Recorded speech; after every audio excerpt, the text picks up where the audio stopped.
Hello and welcome. It's the 90-day website mastery podcast, the perfect companion to our 90-day website mastery program.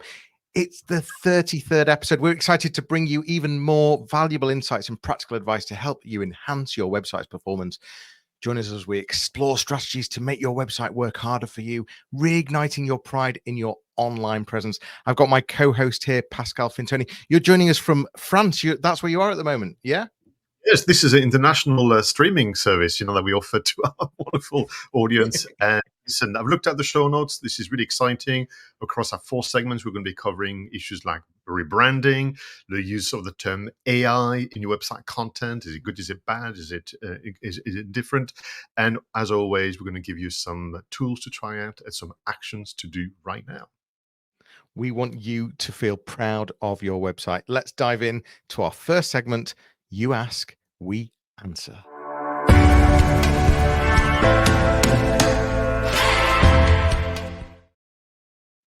Now, during a recent workshop, I had a very interesting conversation during the breaks with one of the attendees.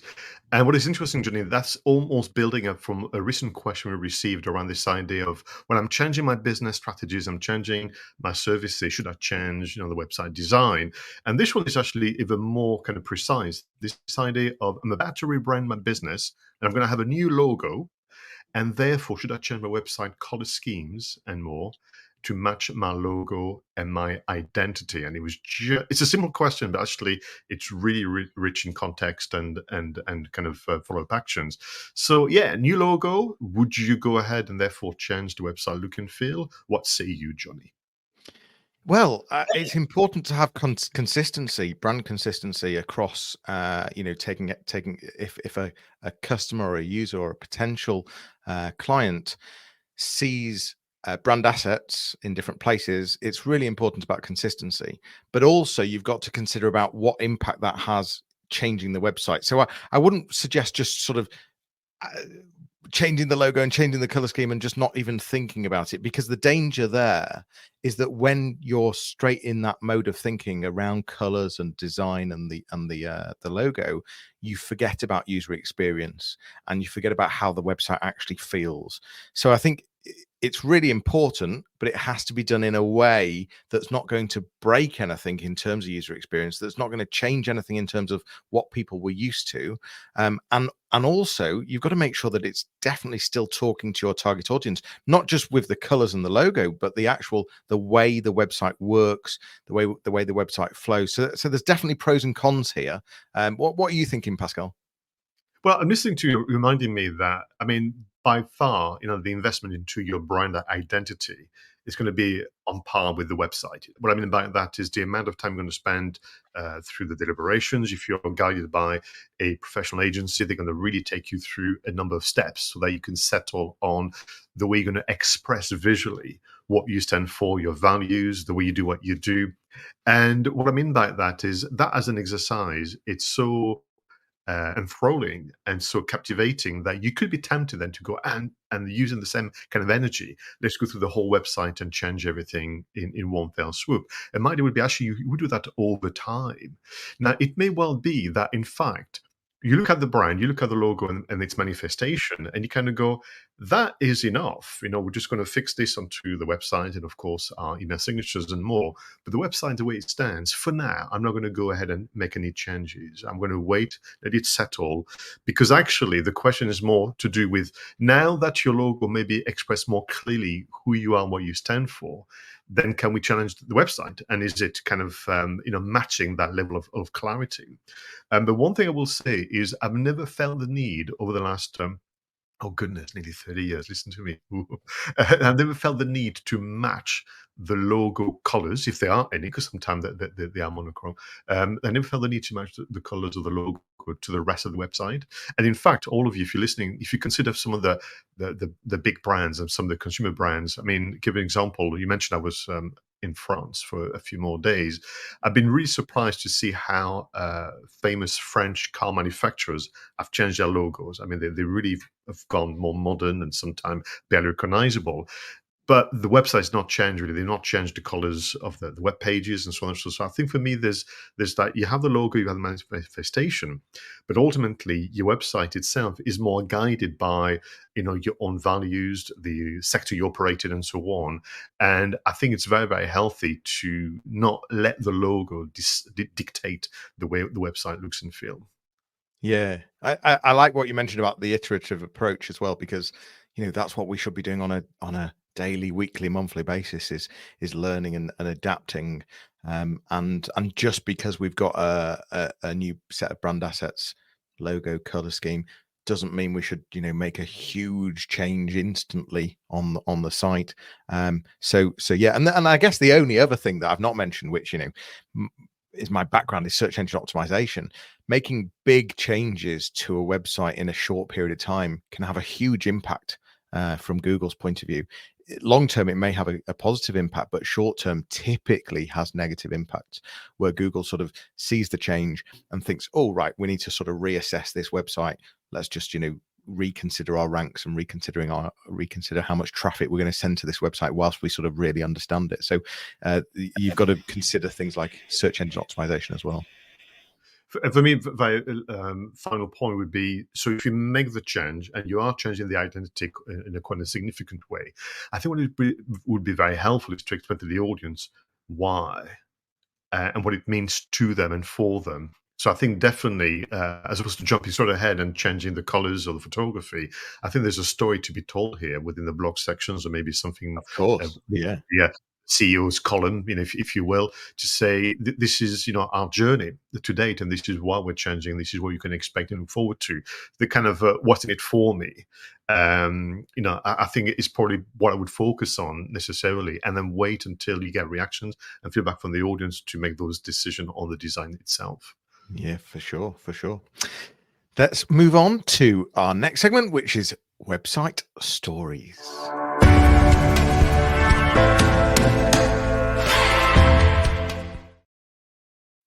Now, in this segment of the show, we review an article, a podcast, a video, maybe an infographic, something can help us reflect what it means to be a website manager in today's economy.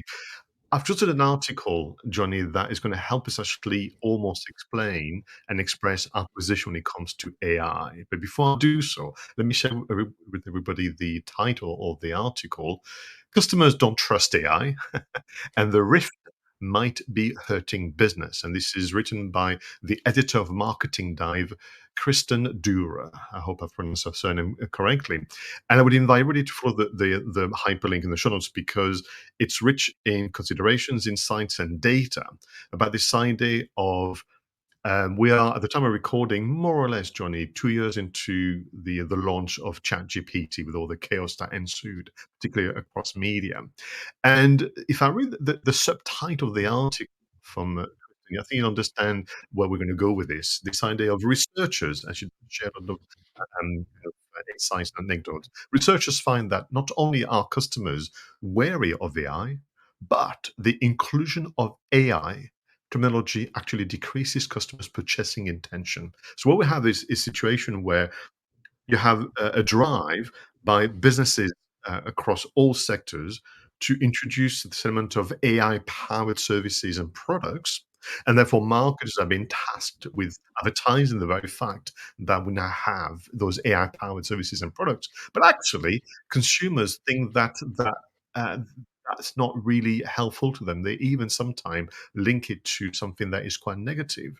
And the research is quite clear. The first thing the first reaction consumers will have, and we can all relate to that, would be the moment you see the term AI in marketing copy. That could be on a website, on a flyer, on the exhibition stand, and more. But the moment you see the term AI, you're strictly linked to issues around misinformation, disinformation, copyright infringement, and essentially, what does it mean to society in general? Are you coming after my job? And back to this idea of the anniversary of the launch of ChatGPT, that was pretty much what the media was covering, the end of the world as we know it. So that's number one reaction when people see or read or hear the term AI powered. The next reaction is simply, well, actually, is it an overpromise? Is this going to actually do what you say is going to do, because there's also issues around performance and accuracy when it comes to AI. So really, the article is great, and it gives lots of scenarios across technology, car manufacturing, travel, and so on, about the reaction. And the tests are very, very clear. When people see and perceive the element of AI, they have less intention of buying where it is absent. So that is a warning for all of us out there who will introduce, no doubt, AI solutions, because the whole thing is, and this is where on occasion you and I can despair at our function of marketing being hijacked to just share short messages. AI is a feature, therefore, and not a benefit. And people don't want to buy AI, to quote the article. That what they want to understand is the value for them of you using the element that you've kind of affixed the shortest acronym in the world, called AI. And if I was to again read, what's in the article, on behalf of the consumer, you've got to almost play in your own head, right? So you claim that now you have AI as part of the delivery of the service and products. I don't know why this is going to help me, and therefore I become very distracting of your brand and your business. Yeah, I mean, what we're talking about here is whether customers are still trusting AI or not, and whether that is hurting your business. And what I've heard you say, Pascal, having read the article, is that if we went back a bit here, the use of the word AI in marketing was brilliant. It brought curiosity. People thought that you were at the front end of things, but there has been a shift, and there is now a huge danger of using the word AI in that copy. And what we're certainly not saying is don't use AI. We're absolutely embracing AI. It's how you use it, it's how you test it, but it's also how you then sell your products and services. And so I came up with in preparation for this, I wrote down three potential marketing slogans that might be out there and what you could use instead. So I think you mentioned one right at the beginning, which was AI powered inventory system. Instead, it could be called real-time inventory optimization to reduce waste and improve efficiency. So you're sort of describing the pain point instead of just using the word AI. Another one might be AI customer service. Well, instantly that makes me consider that the customer service potentially could be terrible. So what better could be 24/7 support that responds instantly to your needs? And the last one I wrote down was AI driven insights. Again, there's a question over, well, how clever, how accurate are those insights? So instead, get actionable, accurate data forecasts to drive better business decisions. So I think it's focusing on the pain points, focusing on the value proposition, and not just jumping on we sell AI products and AI solutions. Thank you very much for taking the time to work out those examples, because that's exactly right. So, the article says very much the same point, which is don't hide the fight necessarily, because you will find that there are many benefits, advantages, but you've got to be explicit, not implicit. And certainly in the kind of English language, the use of acronyms is just rife. And I have some sympathy, because people want to say things in a very succinct way. They don't want to, waste anybody's time. They're worried that the reader or the listener or the viewer is not going to pay attention beyond 15 seconds. Come on, people. We can watch movies for 2 hours. So, sustain their interest. And when we could talk about storytelling, you and I cover that extensively as part of this podcast. And this is just this thing, which is, don't think that this is the silver bullet and magic wand you've all been waiting for. Just put the word AI throughout the whole website, and people say, "Oh, well, let me buy from this organization." They will buy from you because they've understood how well they're going to be looked after, and how you've chosen to express that in so many different ways across the website. So, indeed, if you are going to introduce AI powered services, this again merits a full article to explain within the context of the blog or the social media platforms, the why, the what, and how is it making difference to me as a consumer. And very, very quickly, therefore, you and I have a very clear position about AI, a great, great tool to assist you in making good decisions, to kind of really stimulate your creativity and imagination, to do some very interesting kind of market research and more. But ultimately, you've got to tap into your humanity to then, settle on what will be the final form of expression. And if you stick with the AI powered fill the blank, then you've not done enough of the work. And I think for me, the timing is impeccable. So big thank you to Kristen for Marketing Dive for taking the time to research all the data and the insight. And everyone read the article because there's some great examples, including the PR disaster with Google for the Olympic Games that took place in Paris, as some of you will know.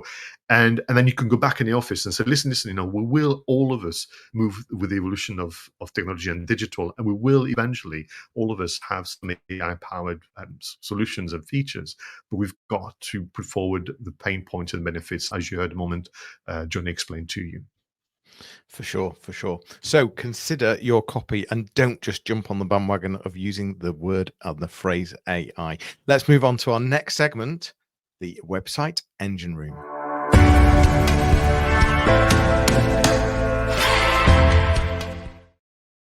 In this segment of the show, we'd love to recommend one app each, or one software solution that can make life easier as a content creator and website manager. And what is your selection, Jonny, for episode 33? Here is a really simple, quick win from an SEO point of view, a really low-hanging SEO fruit for you. And this is using Google Search Console. So the app is Google Search Console. That's nothing new, but it's one of the features in there that I'm going to recommend and one of the ways of using it. So what I'm going to suggest is having a look at the data in terms of the keywords, the phrases that are bringing traffic to your site, and doing a search. You can use a regular expression. I'll put some details in the show notes where you can search for questions. So any phrase that contains, for example, the word how, the word where, the word what. And then what you're looking to do is to filter those results and find any questions where you're typically ranking in position sort of 15 to 30. So that means typically page 2 or 3. So what you're doing is you're finding the questions that people are searching in Google, that Google is driving traffic to your website, and where you're ranking in position 15 to 30. And I've done this with a number of clients recently. Then all you do is start optimizing for those questions. So you find the page that ranks for it.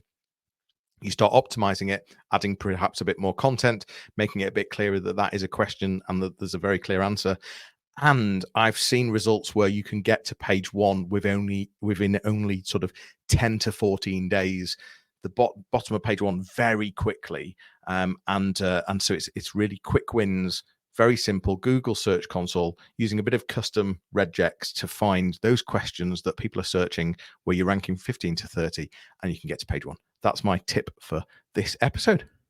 That's fantastic. Do you know, I'm always surprised that Google Search Console somehow is not necessarily top of mind compared to Google Analytics, for example. I don't know whether that's actually a fault on Google's part, where they're not pushing that platform. The same with Google My Business. I think that's one of the small kind of secret weapon of sort, and it doesn't get enough profiling and visibility. So I'm glad you brought it back to the fore. I've gone back to AI for this one, and now some of you may remember that in earlier episode of this podcast, I was a bit critical of AI powered actually image creators. I was saying, yeah, it's okay, but actually it's a big waste of time because you don't like anything that it produces. But of course, it's getting better. Like a good bottle of French wine, with age and time, things are improving. But as predicted, the brands who already had an established, kind of position in the world of graphics and video editing are doing a lot better. So I want to talk about Adobe. And Adobe, it's not new, but they've re-released, if you will, Adobe Firefly. And Adobe Firefly allows you to use conversation style prompting and instructions to create new visuals. And I think for me, therefore, my kind of recommendation is to start to be a skilled a skill at writing those prompts and those briefs to get good visuals, because there will be a time, we're talking about weeks and months, Jonny, not years, where you'll be able to, for example, upload your brand guidelines, upload images of your logos and so on and so forth, and then request a number of visuals that can match your promotional social content. The one thing that I really like about Adobe Firefly is that the interface is really nice. It's not as clunky as, let's say, some newcomers in a marketplace. And you can do a number of things, such as removing elements within the photo. So you may have sort of a product or a service, maybe it's your team, but there's somebody that doesn't belong, that just walked past, or there's elements that you want to remove. But also, there was one that was absolutely lovely, whereby you can extend the photo. So let's say you have a square image, and for your blog section, maybe, or for your product landing page, you need the picture to be more horizontal, for have more the shape of a rectangle. And AI can essentially guess what should be on the left and the right of the square and add the element. And honestly, it's really quite something, to see the additional part of the room that wasn't there, being added.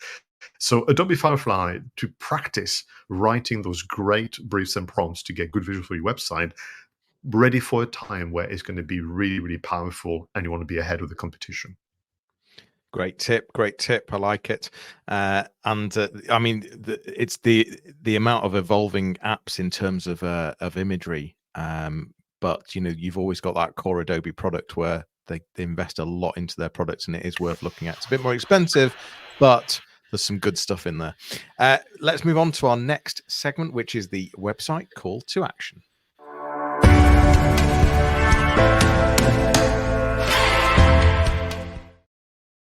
This is about the one change or adjustment you should be making right now for you and your audience. So, Jonny, what is your recommendation?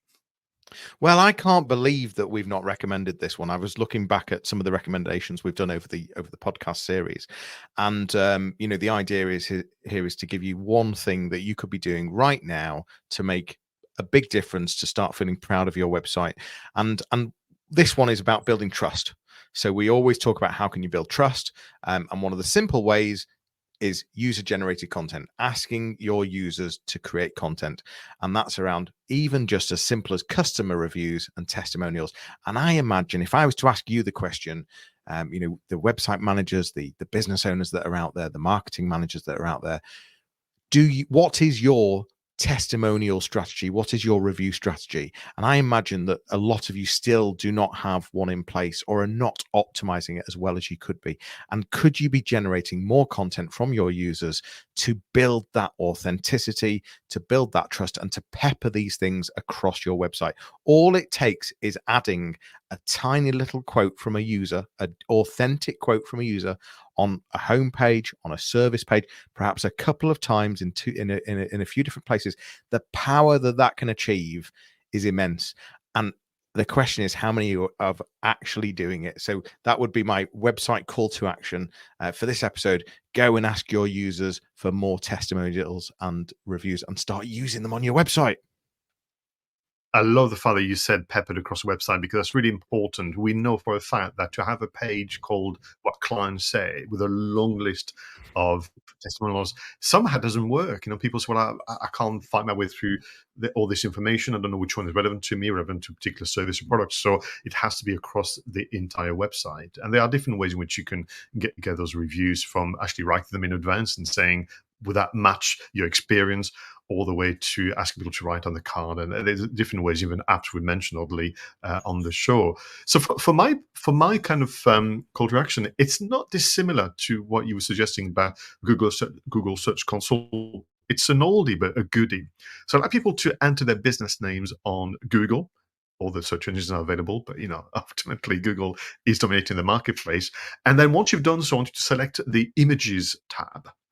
And what you'll have here is what I call your photo CV. So I want people to look at the first 20, which is roughly where you'll have displayed on a laptop screen, and then simply kind of ask yourself the questions: am I happy with this visual CV? Am I happy that the photos listed by Google is a fair representation, is current representation of my business? And more importantly, I want people to read the very short description. Usually it's very, very brief, no more than 5 to 10 words below the photo. And are you happy with that? Because ultimately that is taken from your website, so you can tweak it. So this idea of have a look at the photos, and the question is it how the world to see our business, understand our business? And if not, do we need to update our photos? and get some more recent one on the website. And I'm happy particularly with the description. And you can do the same actually with individuals. So if you have some customer-facing individuals, if you are indeed the head of the business, and people could Google you, and then click on images and see what kind of images you have of yourselves. Again, are they current?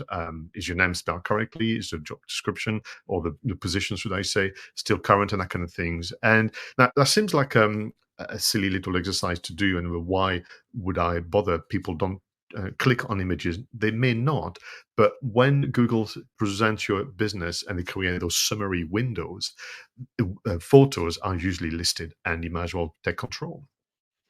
Yeah, and this is about owning your space in Google, isn't it? And really actually having a look at your digital footprint, never mind your personal footprint, but your brand's footprint as well. So very, very good advice there.